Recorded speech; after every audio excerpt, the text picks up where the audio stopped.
Shalom saudara. Eh, di pagi hari ini kita bersyukur kepada Tuhan. Kita sudah ada di tahun 2021 dan kita sudah melewati tahun 2020 yang penuh dengan kegelapan di dalam dunia ini saudara. Tapi kita percaya Tuhan berkata di Mazmur 23 dikatakan bahwa meskipun kita berjalan melalui lembah bayang-bayang maut, kita tidak takut bahaya sebab Tuhan beserta kita. Nah, jadi kita ingat saudara bahwa kita hanya berjalan melalui lembah bayang-bayang maut. Dan percayalah bersama-sama dengan Tuhan, kita tidak takut bahaya karena Dia adalah gembala kita yang baik.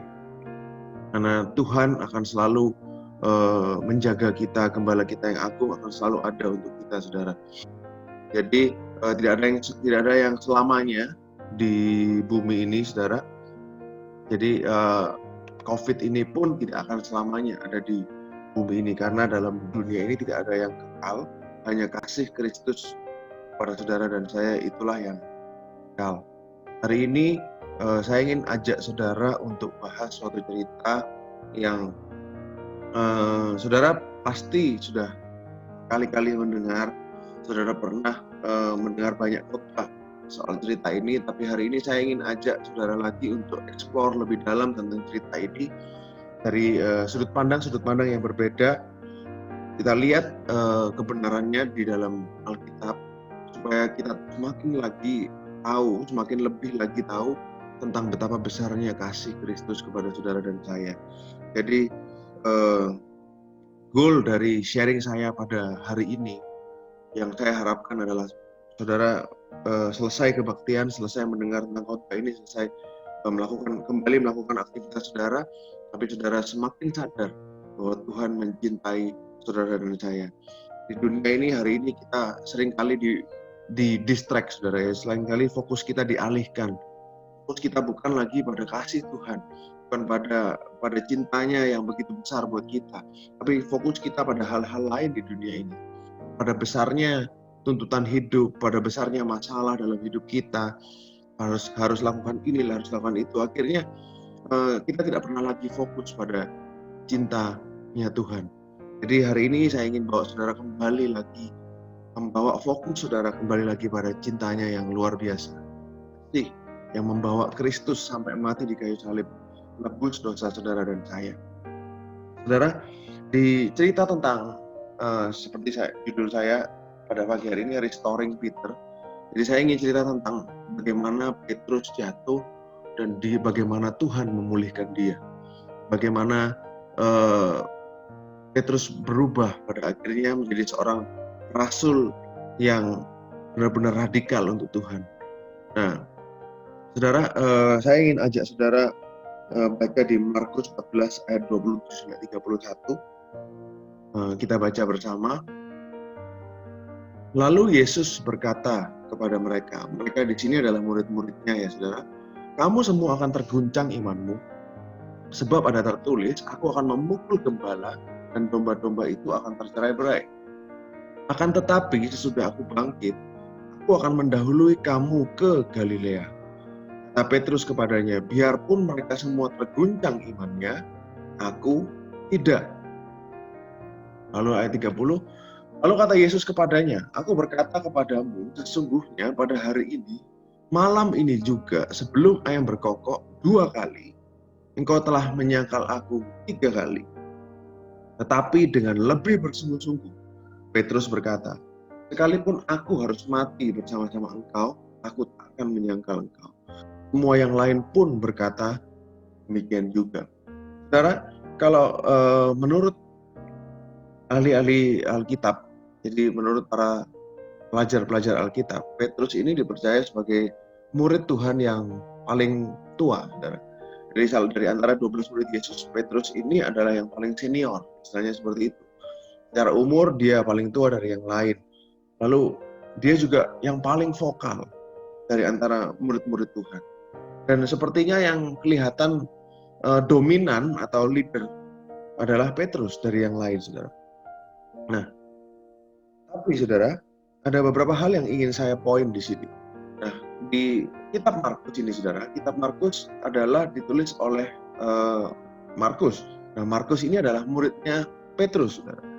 Jadi, kitab Markus ini seringkali disebut Injilnya Petrus. Kenapa? Karena Markus mencatat Injil ini berdasarkan cerita dari Petrus. Jadi apa yang Markus catat ini adalah kata-katanya Petrus tentang bagaimana dia mengingat perjumpaannya dengan Yesus selama 3,5 tahun di bumi ini. Nah, tentu saja Petrus ini punya perspektif yang spesial tentang perkaranya, saudara, tentang kasusnya dia, bagaimana Tuhan memulihkan dia dan bagaimana dia jatuh menyangkal Tuhan 3 kali. Petrus punya perspektif yang spesial dibandingkan dengan rasul-rasul yang lain.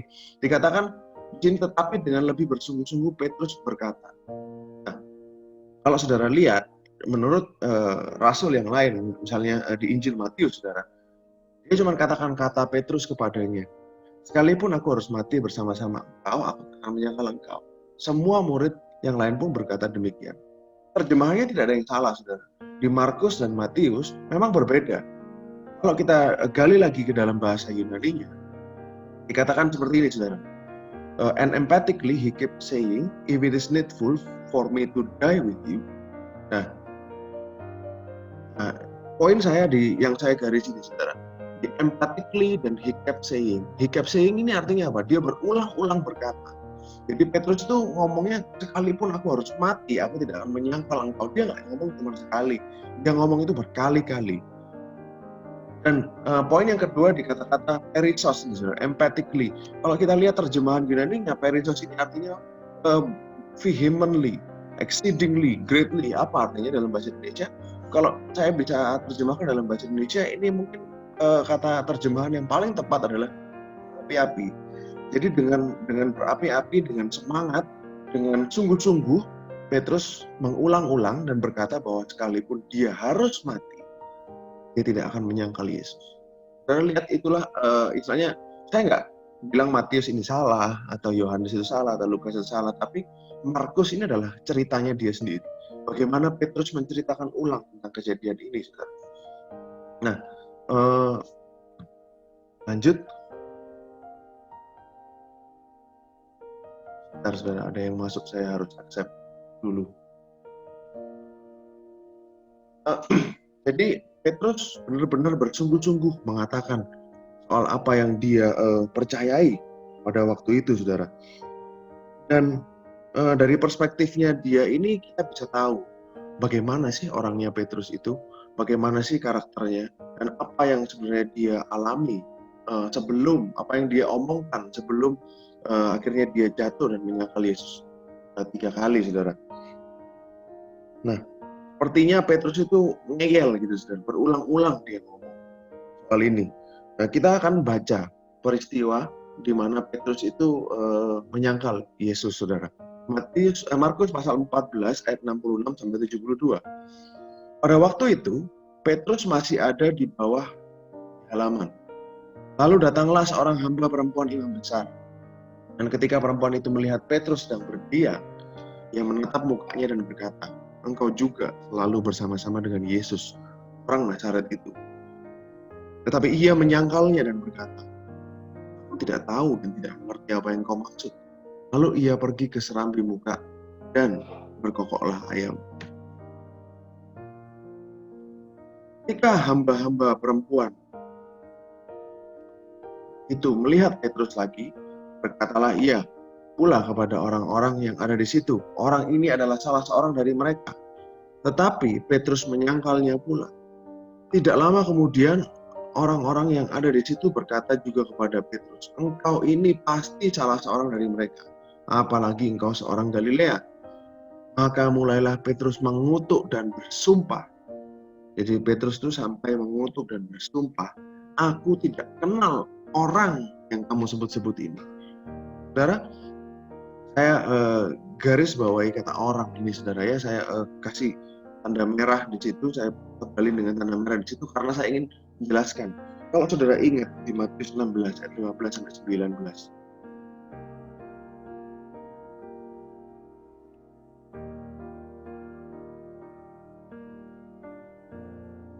Lalu Yesus dikatakan di sini di Matius 16 ayat 15 sampai 19. Yesus bertanya kepada mereka, "Tapi apa katamu, siapakah aku ini?" Jawab Simon Petrus, "Engkau adalah Mesias, anak Elohim yang hidup." Kata Yesus kepadanya, "Berbahagialah engkau Simon bin Yunus, sebab bukan manusia yang menyatakan itu kepadamu, melainkan Bapa-Ku yang di sorga."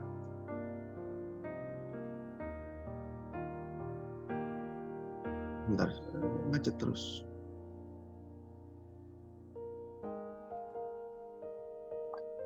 "Dan aku pun berkata kepadamu, engkau adalah Petrus, dan di atas batu karang ini, aku akan mendirikan jemaatku, dan alam maut tidak akan menguasainya. Kepadamu akan kuberikan kunci kerajaan surga. Apa yang kau ikat di dunia ini akan terikat di surga. Apa yang kau lepaskan di bumi ini, di dunia ini akan terlepas di surga." Poinnya adalah dulu, Petrus dengan berani, saudara, dia yang pertama mendeklar bahwa Yesus ini adalah Mesias, anak Elohim yang hidup. Dia mendeklar bahwa Yesus ini adalah sang Mesias yang ditunggu-tunggu orang Yahudi. Tapi pada saat uh, di pelatarannya imam besar itu, pada saat dia menyangkal Yesus, dia bernutur dan bersumpah bahwa dia tidak kenal orang ini. Jadi dia tidak, yang dulunya mengaku Yesus Mesias, dan dia hari itu, dan dia mengaku Yesus cuma orang biasa. Saudara lihat bagaimana kontrasnya ya, antara Petrus pada waktu itu yang dia berapi-api, lalu pada saat dia menghadapi masalah, pada saat dia dihadapkan dengan sesuatu yang menakutkan itu, saudara, dengan penghukuman Yesus, di mana pada waktu itu Yesus akan disalib, dan Petrus takut dia terlibat di situ, takut dia ditangkap juga, makanya dia nggak berani ngaku bahwa dia adalah murid-muridnya Tuhan. Saudara lihat habis dari atas, Tuhan bahkan bilang, di atas batu karang ini aku akan mendirikan gerejaku. Tuhan sudah angkat dia begitu tinggi, tapi akhirnya suatu saat, di suatu waktu, jadilah titik poin terendah dalam hidup Petrus, yaitu dia menyangkal Tuhan banyak 3 kali. Kalau saudara perhatikan di Markus tadi, saudara ya, di situ dikatakan bahwa ayam berkokok itu 2 kali. Tapi di kitab Injil lain tidak dikatakan ayam itu berkokok 2 kali. Kan sumber perdebatan apakah Injil satu berbeda dengan Injil yang lain. Tapi bukan. Tapi yang jadi poin penekanan saya adalah kapan sih ayam itu berkokok, saudara? Kalau menurut Holman Bible Dictionary, saudara ya, jadi pada waktu itu Markus pasti akan menggunakan perhitungan waktu dari orang Roma. Jadi karena pada waktu itu nggak ada jam, yang seperti kita hari ini, mereka mengandalkan salah satunya adalah rooster crow, ayam berkokok, untuk menandakan pergantian shift jaga di benteng Romawi itu, saudara. Nah, selain jam 3 atau jam 4 pagi sebelum fajar menyingsing, biasanya ayam berkokok itu sekitar tengah malam, sekitar jam 1, saudara, jam 12 sampai jam 1. Ini menurut Bible Holman Dictionary. Nah, artinya apa, saudara? Dari proses penyangkalan pertama sampai yang ketiga, itu ada waktu beberapa jam. Bukan sesuatu yang refleks, yang impulsif, yang karena Petrus adrenalinnya naik atau takut, langsung dia menyangkal dalam waktu dekat. Dia melakukan penyangkalan pertama, kedua, ketiga dalam mungkin 5 menit atau 15 menit. Bukan, saudara. Tapi ada jarak beberapa jam. Jadi tidak bisa dikatakan dia tidak melakukan itu dengan tidak sengaja. Oh, saudara, itu bukan refleks. Kalau sudah beberapa jam, ini dia melakukan itu dengan sengaja. Nah, kalau saudara baca lagi, saya nggak tulis di sini. Kalau saudara baca lagi di Yohanes, pasal yang ke-19 atau 20, saudara ya, katakan di situ, yang memberikan akses kepada Petrus dan Yohanes untuk bisa ada di pelataran imam besar, karena ada seorang murid yang kenal kepada imam besar. Nanti kita akan lihat di sini. Nah, murid itu diduga adalah Yohanes sendiri. Nah, kalau Yohanes berani masuk ke situ, saya nggak tahu gimana caranya, apa kok Petrus nggak berani mengakui bahwa dia adalah murid Yesus? Nanti kita akan lihat bersama-sama soal ini, saudara.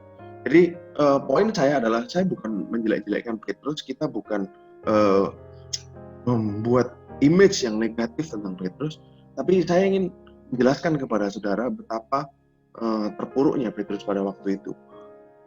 Kalau saudara lihat di Lukas pasal yang ke 22 ayat 61 dikatakan berpalinglah Tuhan memandang Petrus. Pada saat ayam berkokok yang kedua kali, Petrus sudah menyangkal Tuhan 3 kali. Teringatlah Petrus bahwa Tuhan telah berkata kepadanya, sebelum ayam berkokok, pada hari ini engkau telah 3 kali menyangkal aku. Lalu kalau di kitab Markus dan kitab Lukas dikatakan juga, setelah itu Petrus menangis terseduh-seduh, menangis dengan sedihnya. Dia keluar dari situ dan dia menangis dengan sedihnya. Saudara bisa bayangkan keadaan Petrus pada waktu itu, dia benar-benar berada di poin yang terendah dalam hidupnya. Dia benar-benar down sekali, saudara ya. Nanti saya akan ajak saudara untuk lihat bahasa aslinya bahwa benar-benar Petrus itu pada waktu itu hancur. Dia benar-benar broken down. Dia yang dulu radikal buat Tuhan, dia yang mau mati buat Tuhan, tapi pada saat dihadapkan dengan seorang perempuan, dengan padahal bukan laki-laki, saudara yang tanya kepada dia seorang perempuan, dia itu menyangkal Tuhan. Dan poinnya adalah Petrus benar-benar terpuruk pada waktu itu. Nah, tapi kita tidak berhenti di sana, kita tidak berhenti di sini. Thankfully, bersyukur kita punya Tuhan yang penuh dengan kasih karunia. Dia Tuhan yang memulihkan, dia Tuhan yang tidak mengingat kesalahan, dia Tuhan yang mengampuni, dan dia Tuhan yang mengangkat lagi, saudara. Nah, kita akan lanjut pembahasan kita tentang bagaimana Tuhan ini memulihkan Petrus. Saudara, kalau saudara ingat suatu peristiwa pada saat Yesus bangkit, pada waktu itu murid-muridnya datang ke kuburnya dan tidak ada orang di sana. Lalu ada seorang malaikat yang berkata kepada mereka, siapa yang kamu cari?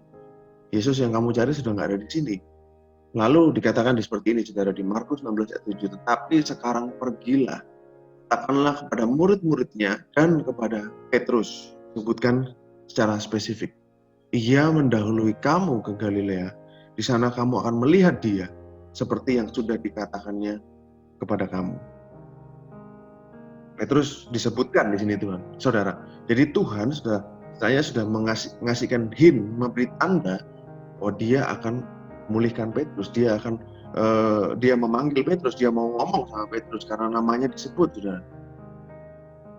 Tetapi apakah langsung mendatang kepada Petrus? Enggak, saudara. Beberapa kali Tuhan menampakkan dirinya, Tuhan menyatakan dirinya kepada murid-murid, kepada Maria Magdalena waktu masih di area Garden Tomb itu, kepada Thomas. Waktu itu mereka berkumpul dalam satu ruangan, lalu Thomas tidak percaya, terus Tuhan minta Thomas mencucukkan jarinya pada bekas lubang di tangannya. Saya yakin Petrus ada di situ, saudara. Tapi Tuhan tidak disebutkan Tuhan berbicara dengan Petrus, tidak disebutkan Tuhan memulihkan Petrus, mendoakan Petrus, mengampuni Petrus di situ. Sepertinya Petrus kayak dicuekin gitu, saudara. Dan saudara bayangkan perasaan Petrus ya, pada saat dia dengar namanya disebut Petrus, suruh mendahului ke Galilea. Dia pasti akan berharap, dia akan mau Tuhan berbicara dengan dia. Tapi pada saat mereka berkumpul di satu ruangan tertutup, tiba-tiba Yesus ada di tengah-tengah mereka, Petrus gak diajak omong. Tuhan gak bicara kepada dia. Kalau saya jadi Petrus, saya akan tanya, why Tuhan? Kenapa mau datang, saya berbicara kepada teman-temanku, kenapa kau nggak berbicara kepada aku? Nah, jadi timing, saudara, timing dari lawatan Tuhan, timing dari visitation, timing dari breakthrough yang akan dialami itu tergantung Tuhan. Semuanya terserah Tuhan. Petrus pasti akan dikunjungi oleh Tuhan karena Tuhan sudah berjanji. Tuhan sudah janji akan mau ketemu dengan dia, mau ngomong dengan dia, tapi timingnya kapan kita nggak tahu. Petrus pun tidak tahu pada waktu itu. Sama dalam hidup kita, saudara. Kita sebagai orang-orang percaya, sometimes Tuhan sudah berjanji kepada kita, tapi kita masih menunggu janji itu untuk digenapi. kita masih menunggu lawatannya, visitation. Kalau lawatan itu bahasa Inggrisnya visitation, saudara.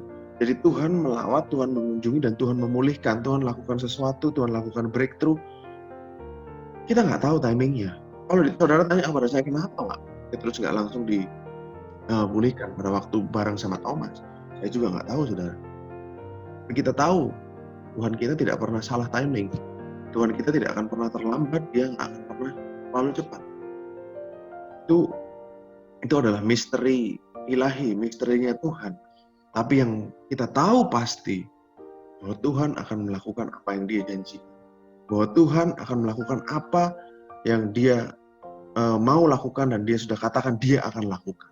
Dia pasti akan lakukan itu. Entah kapan breakthrough-nya ada, kapan lawatannya datang, kapan sesuatu yang saudara harapkan, yang sudah doakan itu terjadi, kita nggak akan tahu. Tapi kita tahu waktunya yang terbaik dan dia pasti akan memberikan, dia akan melakukan apa yang dia sudah katakan, saudara. Nah, sekarang kita akan baca, saudara, sebagai lanjutan dari cerita ini, kita akan baca di Yohanes pasal 21. Agak panjang, saudara. Saya akan terangkan kepada saudara bagaimana Tuhan ini memulihkan Petrus.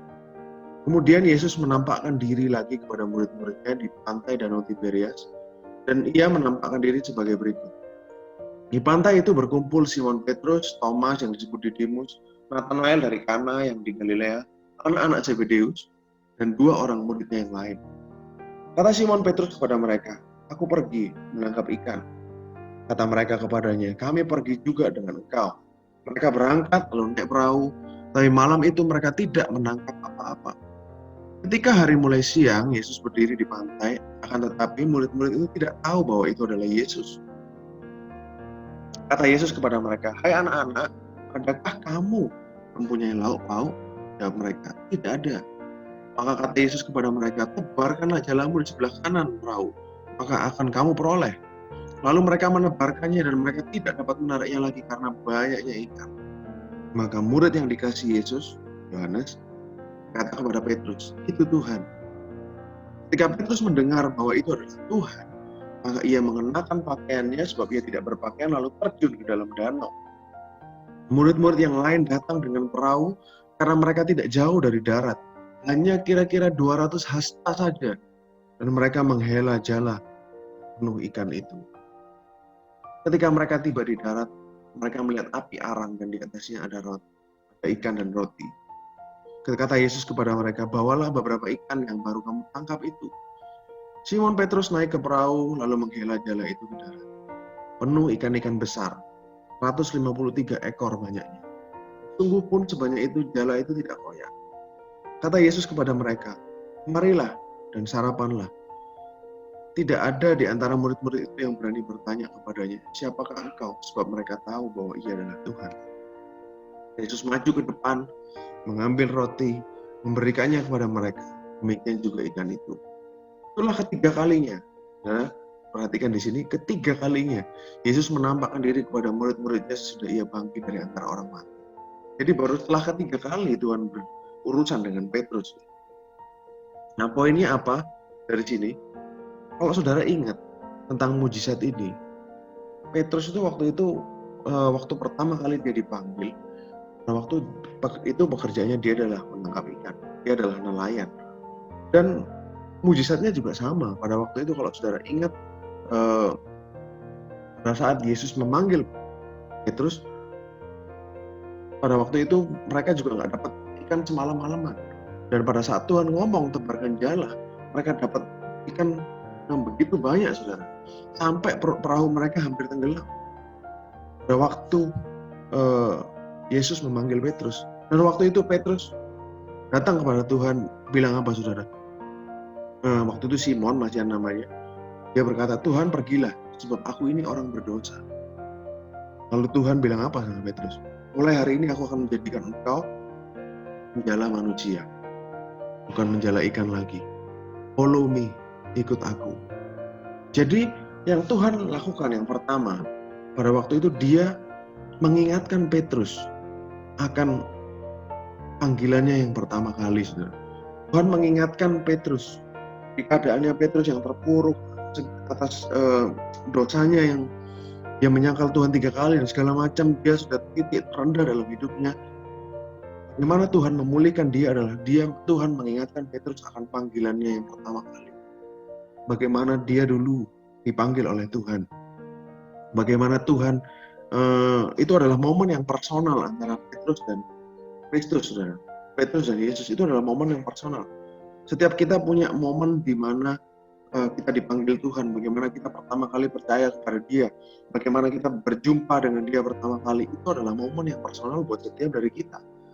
Nah, bagi Petrus, momen itu adalah mujizat pada waktu dia menangkap begitu banyak ikan, di mana semalam-malaman dia nggak dapat ikan. Dan pada saat Tuhan memulihkan dia, Tuhan mengingatkan kembali terus akan panggilannya yang dulu, akan peristiwa di mana dia dipanggil. Itu luar biasa Tuhan kita, saudara ya. Dia begitu baik, dia begitu penuh kasih, saudara. Dia mengingatkan Petrus tentang bagaimana dulu Tuhan memanggil dia. Ini momen yang personal antara Tuhan dan Petrus. Oleh karena itu, Petrus langsung dia tahu itu Tuhan. Nah, iya, pada saat Yohanes bilang itu Tuhan, dan Petrus langsung terjun ke danau, saudara. Dia langsung pakai bajunya, dia langsung renang, dan dia langsung pergi kepada Yesus.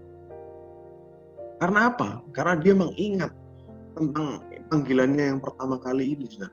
Dia tahu itu Tuhan. Ini adalah momen pribadi dia dalam hidupnya sama-sama dengan Tuhan. Itulah yang dilakukan Tuhan kepada Petrus. Dia mengingatkan kembali akan panggilannya yang pertama kali, saudara. Nah, pada saat mereka sampai di darat, mereka melihat api arang dan di atasnya sudah ada ikan dan roti. Kita lihat Tuhan, saudara ya. Pada saat murid-murid itu datang, dia sudah siap dengan breakfast, dengan makan pagi. Dia sebenarnya nggak butuh ikan yang ditangkap oleh murid-muridnya itu, saudara. Karena dia sudah mempersiapkan ikan sendiri. Dari mana Tuhan dapat ikan, saudara? Apakah dia mancing? Apakah dia duluan di sana? Tidak disebutkan. Tapi dia adalah Tuhan Sang Pencipta. Dia bisa membuat segalanya yang tidak ada menjadi ada, saudara. Lalu Tuhan Yesus ngomong sama mereka, bawalah beberapa ikan yang baru kamu tangkap. Mohon naik ke perahu, menghela jala, penuh ikan, 153 ekor. Kalau ke Israel selalu dikasih tahu 153 itu artinya adalah aku Tuhan. Di apa itu? Piktografnya. Jadi dalam bahasa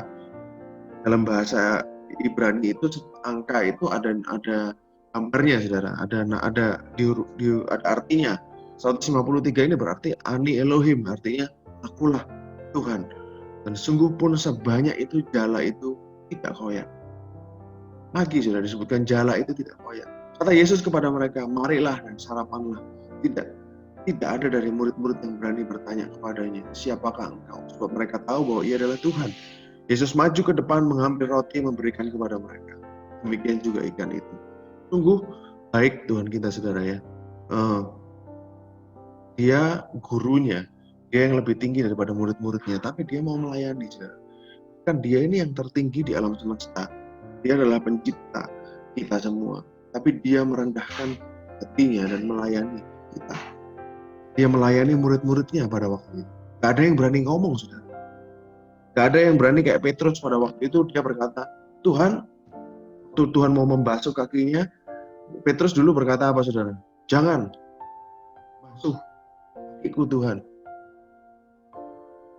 Pada saat Tuhan mau melayaninya. Tapi kali ini tidak ada yang berani berkata seperti itu. Nah, poin saya yang selanjutnya, saudara, adalah di kata-kata api arang yang saya garis bawahi, yang saya kasih tanda merah, saudara. Api arang ini hanya disebutkan 2 kali di Alkitab, saudara, kata-kata api arang ini, yaitu pada saat di Yohanes 18, pada waktu Petrus menyangkal Tuhan. Saya akan ajak saudara baca. Simon Petrus dan seorang murid lain mengikuti Yesus. Nah, ini kan saudara yang tadi saya sebutkan, ada seorang murid lain yang mengikuti Yesus. Murid itu mengenal iman besar. Dan ia masuk bersama-sama dengan Yesus ke halaman istana imam besar. Tetapi Petrus tinggal di luar dekat pintu, jadi Petrus belum berani masuk. Maka murid lain tadi yang mengenal imam besar kembali keluar, bercakap-cakap dengan perempuan yang jaga pintu, lalu membawa Petrus masuk. Berarti kan harusnya orang-orang di dalam lingkungan imam besar ini sudah tahu kalau murid lain yang keluar tadi adalah murid Yesus. Nah terus habis itu bercakap-cakap dengan perempuan itu, lalu Petrus diajak masuk. Kata hamba perempuan itu jaga pintu itu kepada Petrus, bukankah engkau juga murid orang itu? Jawab Petrus, bukan. Sementara hamba-hamba dan penjaga-penjaga bait Elohim telah memasang api arang. Sebab hawa dingin pada waktu itu dan mereka berdiri berdiam di situ. Juga Petrus berdiri berdiam bersama-sama dengan mereka. Saudara, kata-kata api arang juga disebutkan lagi di sini. Hanya 2 kali di Alkitab kata-kata api arang itu disebut. Pada waktu Yohanes 21 dan Yohanes 18. Yohanes 18 pada saat Petrus menyangkal Tuhan, dan Yohanes 21 pada saat Yesus memulihkan Petrus.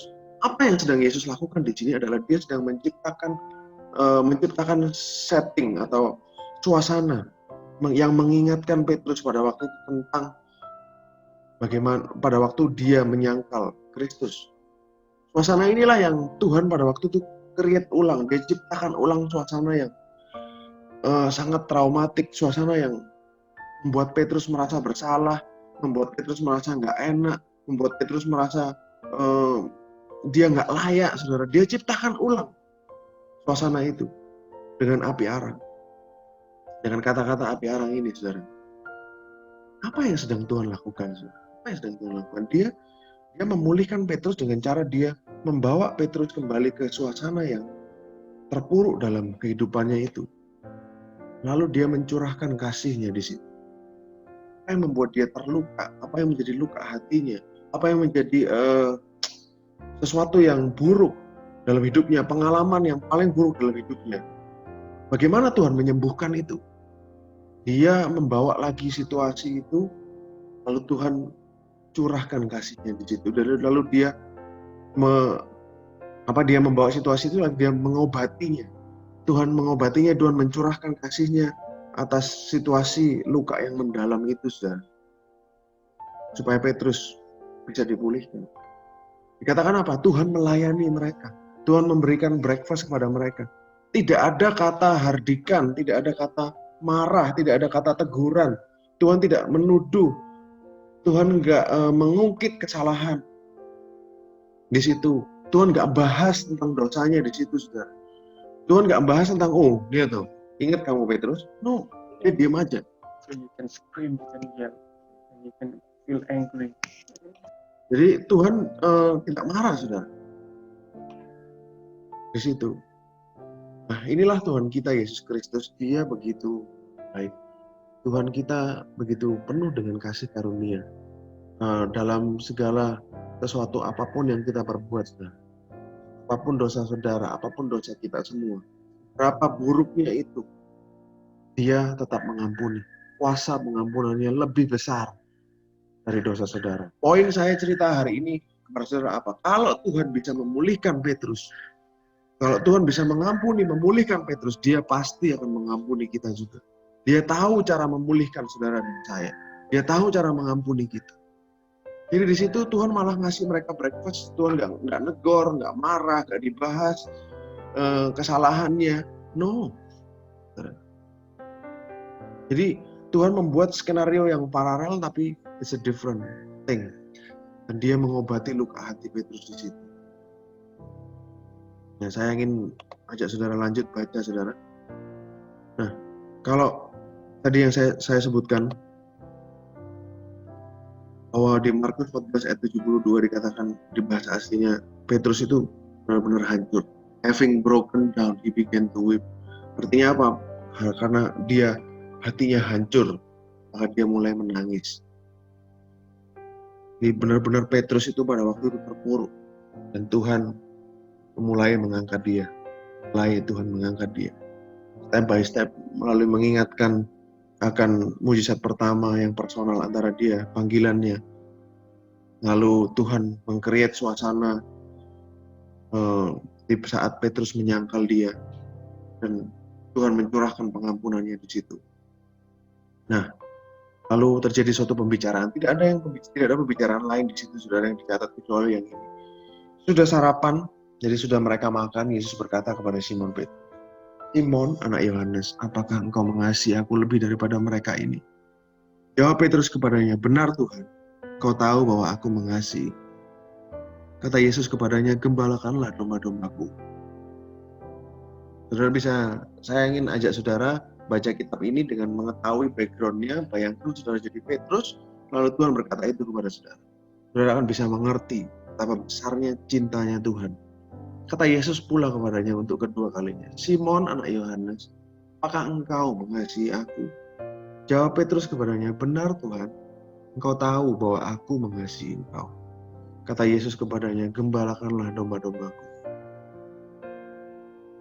Kata Yesus kepadanya untuk ketiga kalinya, "Simon, anak Yohanes, apakah engkau mengasihi aku?" Maka sedih hati Petrus karena Yesus berkata untuk ketiga kalinya.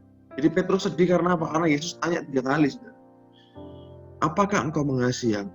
Dan ia berkata kepadanya, "Tuhan, engkau tahu segala sesuatu.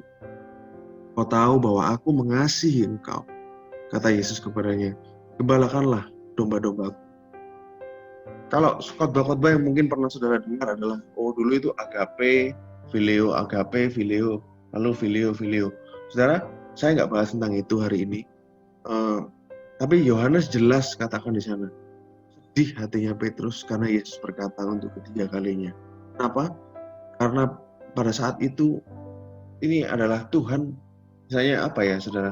Dia kembali ke scene, dia membawa Petrus kembali ke scene di mana Petrus menyangkal dia selama 3 kali. Lalu Tuhan tanya kepada dia untuk ketiga kali, "Apakah engkau mengasihi aku? Apakah engkau mengasihi aku? Apakah engkau mengasihi aku?" Jadi dulunya yang Petrus menyangkal dia, aku nggak kenal 3 kali, disambung sama Tuhan paralel. "Apakah engkau mengasihi aku? Apakah engkau mengasihi aku? Apakah engkau mengasihi aku?" 3 kali dia tanya untuk memulihkan Petrus. Apakah istilahnya gini, apakah ini ada nada condemnation di sini? Enggak, saudara. Justru Tuhan itu mengasihi Petrus. "Apakah engkau mengasihi aku, Petrus?" Dia sangat lembut, dia sangat begitu indah Tuhan kita, sampai Petrus itu sadar sendiri. Tuhan tanya ketiga kali. Apakah dia merasa terkondem? Enggak, saudara. Saya yakin enggak, karena Tuhan mengatakannya dengan penuh kasih. Tuhan kita bukan Tuhan yang menghukum, mengkondem. Tuhan kita bukan Tuhan yang di perjanjian lama yang berurusan dengan kita berdasarkan hukum, berdasarkan performance kita. Tapi di perjanjian baru, Tuhan kita adalah Tuhan yang berurusan dengan saudara dan saya berdasarkan kasih karunia-Nya. Dan dia mengampuni Petrus di sini tuh, saudara. Dia nyadarin Petrus tuh, saudara. Dia memulihkan Petrus cuma dengan tanya, "Apakah engkau mengasihi aku?" 3 kali. Lalu teringatlah Petrus akan peristiwa yang dulu itu, saudara. Dan Petrus berkata kepada dia, "Tuhan, engkau yang tahu sesuatu. Engkau tahu aku ini mengasihi engkau." Petrus yang dulunya mengandalkan kekuatannya sendiri untuk mengasihi Tuhan, dirubahkan dengan Tuhan. Saudara tahu sejak dari kejadian ini, Petrus berubah, saudara. Lalu dikatakan di ayat 18, "Sesungguhnya ketika engkau masih muda, engkau mengikat pinggangmu sendiri, engkau berjalan kemana saja kau kehendaki. Namun jika engkau sudah menjadi tua, engkau akan mengulurkan tanganmu, dan orang lain akan mengikat engkau, membawa engkau ke tempat yang tidak kau kehendaki." Hal ini dikatakannya untuk menyatakan bagaimana Petrus akan mati dan memuliakan Elohim. Sesudah mengatakan demikian, ia berkata kepada Petrus, "Ikutlah aku." Kata-kata "ikutlah aku" ini sama seperti yang Tuhan seperti yang Tuhan katakan kepada Petrus pada waktu dia pertama kali memanggil Petrus. Tuhan juga bilang, "You follow me," ikutlah aku. Tuhan ketemu Petrus bilang, "Ikutlah aku." Nah, yang kedua, dia ulangi lagi panggilannya kepada Petrus, "Ikutlah." Jadi, kalau saudara lihat, saudara selidiki lebih dalam lagi Alkitab ini, sebenarnya Tuhan itu begitu luar biasa, saudara. Dia ibaratnya apa ya? Inilah second calling-nya Petrus. Ini adalah panggilannya dia yang kedua kali. Tuhan mengulangi panggilannya dia kepada Petrus.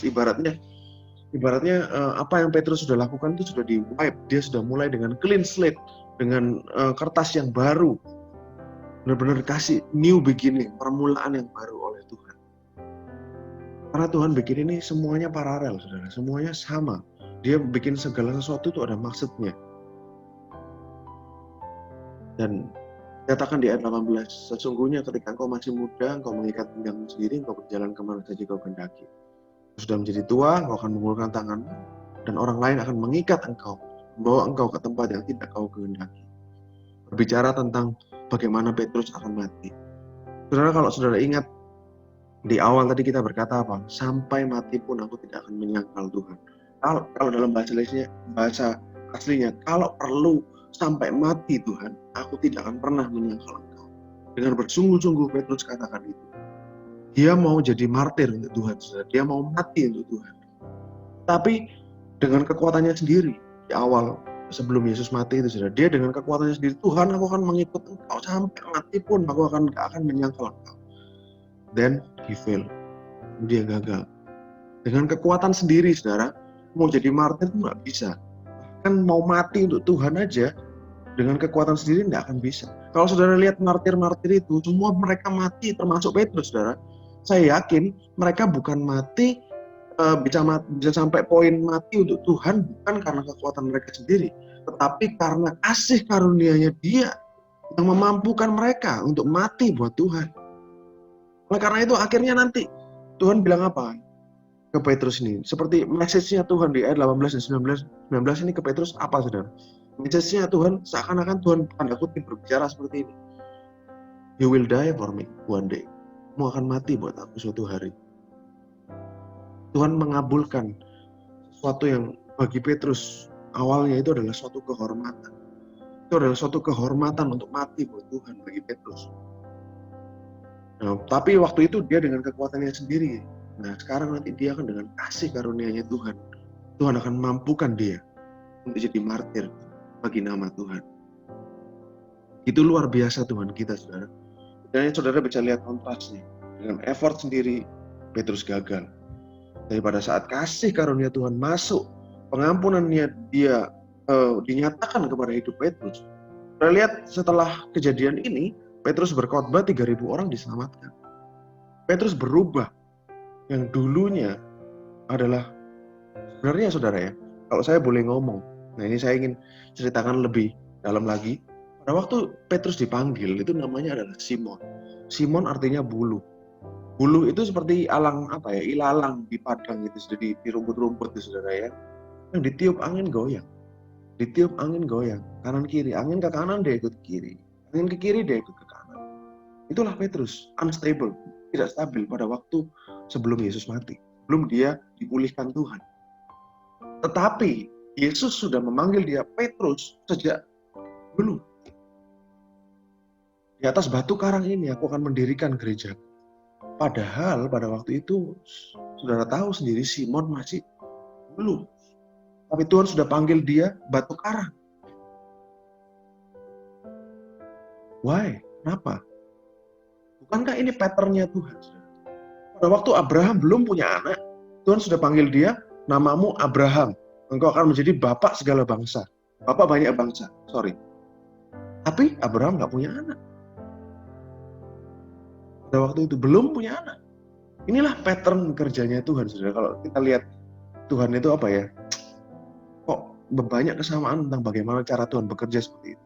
Jadi sebelum Petrus menjadi benar-benar batu karang. Nah setelah event ini, Petrus baru benar-benar jadi batu karang.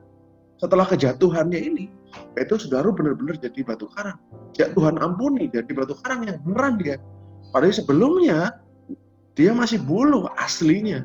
Tapi Tuhan sudah panggil dia Petrus, Kefas. Nah, artinya adalah batu karang.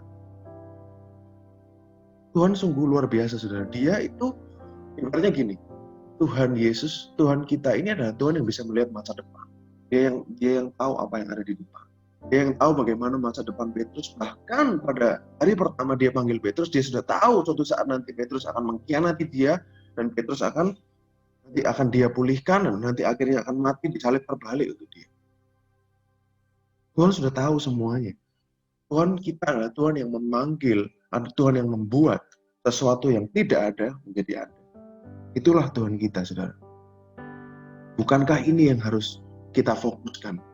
Bukankah ini yang harus kita pikirkan, kita renungkan setiap hari, betapa besarnya Tuhan dalam hidup kita. Betapa besarnya Tuhan yang kita sembah. Bukan betapa besarnya masalah kita, bukan betapa besarnya kelemahan saudara, bukan betapa besarnya dosa yang sedang kau perbuat, tapi besarnya kasih-Nya, besarnya kuasa-Nya bagi kehidupan saudara dan saya hari ini. Kalau kita merenungkan, kalau kita berpikir terus tentang yang di dunia ini, saudara, tentang bagaimana, gini, kita harus gini, semuanya terbatas. Kita akan bertemu dengan limitedness, kita akan bertemu dengan keterbatasan, limitation. Tapi pada saat saudara lihat Yesus, saudara akan bertemu sesuatu yang namanya unlimited. There is no limit, tidak ada limit bagi Tuhan, saudara. Ya, manusia kita banyak batasan hari ini. Tapi bagi Tuhan tidak ada yang namanya batasan. Dia adalah Tuhan yang unlimited. Kasih-Nya pun memulihkan Petrus sebegitu rupa, saudara. Karena pengampunannya ini, Petrus dimampukan. Dan dia nanti akan mati disalib terbalik, saudara. Pada waktu itu saudara pasti pernah dengar ceritanya, khotbahnya, Petrus mau disalib seperti Tuhan, kepalanya di atas, kaki di bawah, tapi dia merasa tidak layak. Lalu dia minta kepalanya di bawah, kakinya di atas. Jadi dia disalib terbalik. Dan Petrus melihat itu sebagai suatu kehormatan bagi dia untuk mati bagi Tuhan, mati bagi Yesus Kristus Sang Juru Selamat. Dulu Petrus memang, aku mau mati buat Tuhan, aku mau mati buat Tuhan, aku mau mati buat Tuhan. Gak bisa. Kalau Tuhan yang tidak memampukan, kalau kasih karunia tidak memampukan, gak akan pernah bisa itu. Tapi pada akhirnya Petrus diberi kehormatan oleh Tuhan untuk mati buat dia. Seringkali kita lihat martir itu adalah suatu yang mengerikan, sesuatu yang menyedihkan. No, it's actually an honor. Bagi Petrus di sini itu adalah suatu kehormatan untuk bisa mati buat Tuhan, untuk bisa berkorban buat Tuhan, untuk pengabaran Injil. Itu adalah suatu kehormatan yang luar biasa. Karena Tuhan yang kita sembah, karena dia kenal Tuhan yang dia sembah. Orang yang merasa kasihan sama martir-martir, mungkin dia tidak kenal Tuhan yang dia sembah, tapi mereka kenal Tuhan yang mereka sembah. Oleh karena itu mereka berani mati untuk kebenaran. Ada tradisi gereja. Ini yang cerita Charles Spurgeon, saudara ya. Mungkin saudara pernah dengar nama itu. Charles Spurgeon ini cerita bahwa menurut tradisi gereja mula-mula, Petrus itu selalu menangis pada saat dia mendengar ayam berkokok. Dia selalu teringat peristiwa itu. Jadi bahkan sampai akhir hidupnya, Petrus itu pada saat dia dengar ayam berkokok, dia selalu meneteskan air mata. Pengalamannya yang pribadi bersama-sama dengan Tuhan ini dibawa terus sampai dia mati. Dan saya yakin kalau Tuhan bisa memulihkan Petrus, karunia yang begitu besar kepada Petrus, karunia yang sama hari ini ada buat saudara dan saya. Karena dia katakan apa? Tuhan tetap sama dahulu, sekarang, dan sampai selama-lamanya. Di tengah dunia yang penuh ketidakpastian hari ini, saudara, kita perlu sesuatu yang pasti, sesuatu yang bisa diandalkan, sesuatu yang bisa dipegang. Itu adalah kasih Kristus kepada saudara dan saya. Saya harap saudara dikuatkan melalui sharing hari ini, saudara. Saya harap saudara bisa melihat betapa besarnya cinta Tuhan, betapa Tuhan itu sungguh baiknya, sungguh luar biasanya bagi kita semua. Kalau dia bisa memulihkan Petrus, kasih karunia yang sama, pengampunan yang sama, kasih yang sama ada buat kita semua hari ini. Mari kita berdoa. Bapa yang dalam surga, Tuhan Yesus, terima kasih Oh, sungguh baik Tuhan, hari ini kami sudah melihat betapa baiknya Engkau bagi kami, betapa baiknya Engkau dengan Engkau memulihkan Petrus. Tuhan, kami percaya kasih pengampunan, kasih karunia yang sama ada buat kami hari ini Tuhan. Apapun keadaan jemaat NCC hari ini Tuhan, Engkau yang tahu saya terbatas, tapi Engkau tidak terbatas Tuhan. Roh Kudus ada di setiap hati jemaat NCC yang mendengarkan hari ini dan berbicara kepada mereka dengan menurut personalnya masing-masing. Apa yang mereka butuhkan, apa yang mereka rindukan, apa yang mereka pikirkan, apa yang mereka gumulkan, Engkau yang tahu Tuhan. Dan Roh Kudus-Mu berbicara kepada setiap mereka dan menunjukkan bahwa kasih Kristus tidak terbatas untuk mereka, bahwa Kristus akan selalu ada buat mereka, dan kasih pengampunannya tidak ada jurang yang terlalu dalam untuk kasih karunia Tuhan bisa mencapai, mengangkat kita semua. Terima kasih Tuhan. Terima kasih, berbicaralah.